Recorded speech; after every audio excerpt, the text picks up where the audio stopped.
मुकेश सहनी पर जिस तरीके से मुहर लगाया गया, फाइनली मुहर जो मुकेश सहनी पर लगाया गया, क्या ये माना जाए कि मुकेश सहनी के प्रभाव को स्वीकार कांग्रेस ने और बाकी सब गठबंधन के सहयोगियों ने किया, या मुकेश सहनी को स्वीकार करने के पीछे मुकेश सहनी और तेजस्वी यादव की मित्रता है, तेजस्वी यादव का कांग्रेस पे दबाव है, लालू यादव का अंतिम निर्णय है, मुकेश सहनी की ये जीत है, लेकिन गठबंधन के बाकी जो सहयोगी हैं उनकी एक तरीके से ये हार है कि 15 सीटें प्लस डिप्टी सीएम, एक बार में सब कुछ मिल गया मुकेश सहनी को। और इसका कितना फायदा हो सकता है महागठबंधन को? जी अभी भी देखिए कि डिप्टी सीएम और सीएम दो के चेहरे घोषित हुए हैं, हाँ। लेकिन इन लोगों का घोषणा पत्र सामूहिक तौर पे घोषणा पत्र जारी नहीं हुआ है। और अन्य जितने भी मुद्दे हैं, जिन मुद्दों के कारण कांग्रेस में और आरजेडी में टकराव हो रहा है, इसका प्रमाण अभी भी यहाँ एक पप्पू यादव वाला फैक्टर मिला। वो किसी मुद्दे पे अभी सुलह हुई नहीं है। यानी कि जो टकराहट है उनमें केवल एक ही मुद्दा था कि मुख्यमंत्री का चेहरा कौन होगा और डिप्टी सीएम का चेहरा कौन होगा, क्योंकि उसके बिना चुनाव प्रचार की शुरुआत ही नहीं हो पा रही थी। आरजेडी या महागठबंधन न तो साथ में प्रेस कॉन्फ्रेंस कर रहे थे, न रैलियां निकाल रहे थे। अब देखिए कि मात्र 13-14 दिन से ज्यादा समय नहीं है प्रथम चरण के चुनाव में। बीजेपी किस स्तर से चुनाव प्रचार में लगी हुई है। अमित शाह बार बार बिहार आ रहे हैं, भाजपा शासित कई राज्यों के मुख्यमंत्री बिहार में हैं, और उसके ठीक विपरीत आप महागठबंधन को देख लीजिए कि ये चुनाव प्रचार में कहाँ जा रहे हैं, किस तरह की रैलियां कर रहे हैं। तो इनका चुनावी अभियान एक थम सा गया था कि मुख्यमंत्री का चेहरा कौन होगा। एनडीए में भी ये सवाल हो रहा है। विपक्षी पार्टी आज भी अशोक गहलोत भी पूछे हैं कि एनडीए में मुख्यमंत्री का चेहरा कौन कौन होगा, लेकिन उसके कारण उनका चुनाव प्रचार अभी रुका नहीं है। किसी तरह के चुनाव प्रचार अभियान पे कोई बाधा नहीं आ रही है। इनका तो थम सा गया था, तो ये मुद्दा अब सुलझ गया है, ताकि अब जो लोग हैं अब चुनाव प्रचार में अपना जा सके। लेकिन मुझे लगता है कि ये जो आंतरिक कटुता है वो सुलझी नहीं है। सब कुछ सामान्य जैसा नहीं हुआ है, यानी कांग्रेस और आरजेडी में एक सामान्य स्थिति नहीं बन पाई है। तो मुकेश सहनी इस वक्त आरजेडी की आवश्यकता भी बन गए हैं। अगर आरजेडी कांग्रेस पार्टी पे दबाव बनाना चाहेंगे तो उनके साथ कौन है?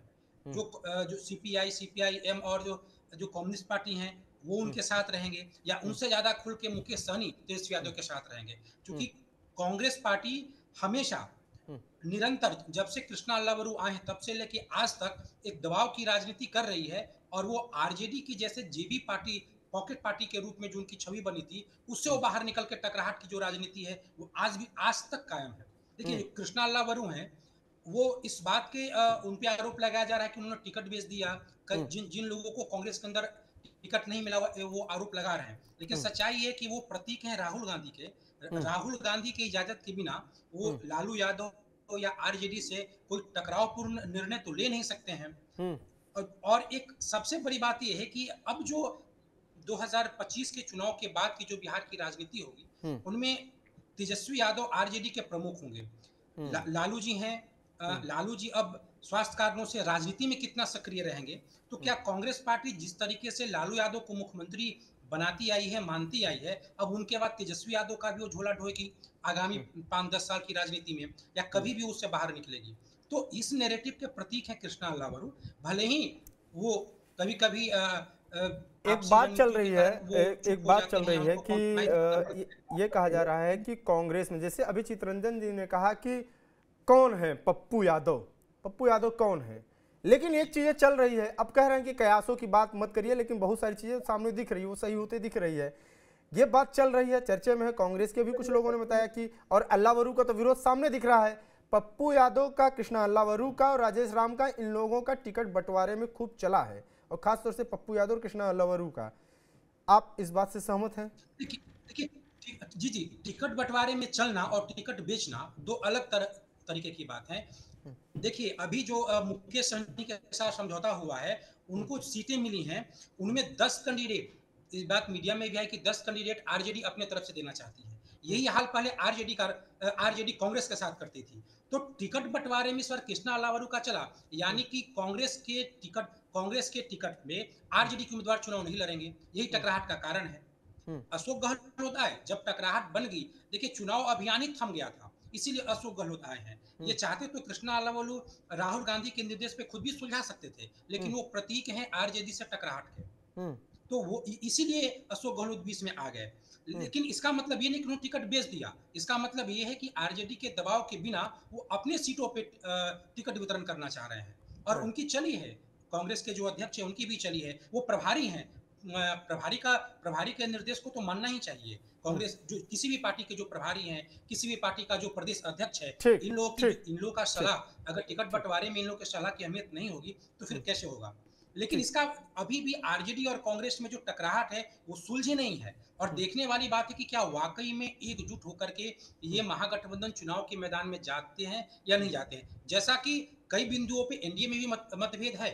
बीजेपी खुल के नहीं बोलती है आज तक कि चुनाव के बाद नीतीश कुमार मुख्यमंत्री रहेंगे, लेकिन फिर भी लोग साथ में प्रेस कॉन्फ्रेंस भी करते हैं और चुनाव अभियान में जा रहे हैं। नीतीश जी भी जाते हैं और बीजेपी के कई वरिष्ठ नेता जा रहे हैं, अमित शाह भी जा रहे हैं। तो वहां कुछ रुका नहीं है, यहाँ सब कुछ थमा सा है। तो इसमें गतिशीलता लाने के लिए जरूरी था कि कम से कम डिप्टी सीएम और सीएम के चेहरे की घोषणा कर दी जाए। ठीक, प्रियदर्शी जी जी के पास चलेंगे, फिर मैं आरजेडी के पास आऊंगा।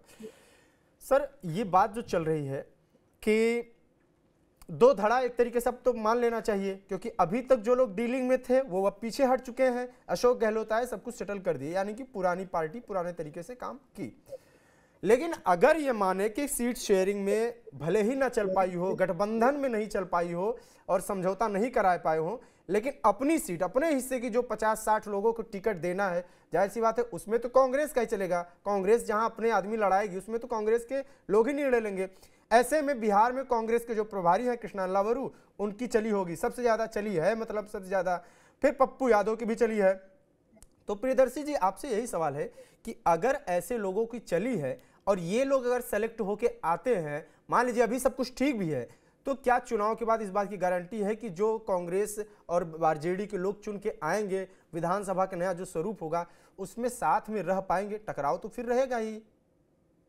ये टकराव रहेगा, बिल्कुल रहेगा। अल्लावरू जी जब तक एम्पावर्ड रहे सीट बंटवारे को लेकर के, तब तक मामला सुलझा नहीं था। इसीलिए 3 सीनियर ऑब्जर्वर्स कांग्रेस ने नियुक्त किया था, जिसमें अशोक गहलोत साहब थे, अधीर रंजन चौधरी थे और छत्तीसगढ़ के एक पूर्व मुख्यमंत्री। ये 3 लोगों को सीनियर ऑब्जर्वर्स बना करके इसीलिए भेजा गया था कि बिहार कांग्रेस को जो लोग कमान संभाले हुए थे उनसे संभल नहीं रहा था। एक के बाद ये लोग ऐसे निर्णय ले रहे थे, एक के बाद, जिससे महागठबंधन के भीतर असहजता की स्थिति उत्पन्न हो रही थी। कांग्रेस को ये लग रहा था कि जिस तरीके से वोट अधिकार यात्रा के दौरान भीड़ जुटी है, कांग्रेस का झंडा डंडा दिखा है, वो सिर्फ उनका है। लेकिन सच्चाई ये था कि वो महागठबंधन की ताकत, साझा ताकत थी। उसमें कांग्रेस का झंडा और डंडा मैनेजमेंट जरूर था, पैसा जरूर कांग्रेस का लगा हुआ था, लेकिन लोग महागठबंधन के थे। महागठबंधन ने पूरी ताकत झोंकती थी। कांग्रेस को लगा कि नहीं, ये ताकत मेरी है और इसके आधार पर हम तमाम पार्टियों को डील करेंगे। आरजेडी को ये नागवार गुजर रहा था। और आरजेडी को क्यों ना नागवार गुजरे? क्योंकि कांग्रेस ने क्या किया, 2 महीने पहले यहाँ राजनीति शुरू की। आरजेडी यहाँ की क्षेत्रीय पार्टी है।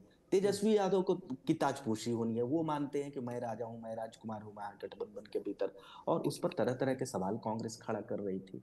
तो इससे असहजता की स्थिति उत्पन्न हुई और इस असहजता की स्थिति उत्पन्न होने से महागठबंधन में तमाम तरह के विवाद शुरू हो गए थे। और आज भी प्रश्न चिन्ह है, बड़ा प्रश्न चिन्ह है कि कांग्रेस की ओर से तमाम लोगों का तो नाम आ गया।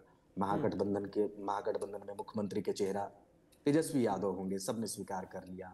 उप मुख्यमंत्री का चेहरा मुकेश सहनी होंगे, यह भी मान लिया गया। लेकिन कांग्रेस को क्या मिला है? कांग्रेस के लिए तो अभी भी कुछ इस तरीके की घोषणाएं नहीं हुई है ना। डील किस आधार पर हुआ है वो सामने नहीं आया है। चितरंजन जी फिर नाराज हो जाएंगे। मैं कह रहा हूं कि ये जो डील हुआ वो तो सामने आ गया। आरजेडी के पक्ष में जो डील हुआ वो सामने आ गया। मुकेश सहनी की के लिए व्यक्तिगत तौर पर और उनकी पार्टी के हित में भी जो डील हो गया वो प्रेस कॉन्फ्रेंस में सामने आ गया। कांग्रेस को क्या मिला है? नहीं, वो तो खुश होंगे कांग्रेस से कि उनकी जीत हुई, जाहिर सी बात है। चितरंजन जी के पास चल लेते हैं हम। नहीं, वो जीत नहीं है। वो मतलब जो मांग कर रहे थे कि हमारा एक डिप्टी सीएम होना ही चाहिए, घोषित होना चाहिए, मैं मानता हूं कि ये कांग्रेस की ओर से भी कमजोरी है। उनके पास चेहरा ही नहीं है, और जो चेहरा वो आगे लाते हैं उसको 4 कदम पीछे लेकर के चले जाते हैं। जिन चेहरों पर वो कैंपेन कर रहे थे 2 महीना पहले, आप ढूंढ करके देखिए कांग्रेस में वो चेहरा आज नहीं नजर आएंगे। आज सेटर लोग कांग्रेस में नजर आएंगे जो सेटिंग कर रहे हैं टिकटों का। जी।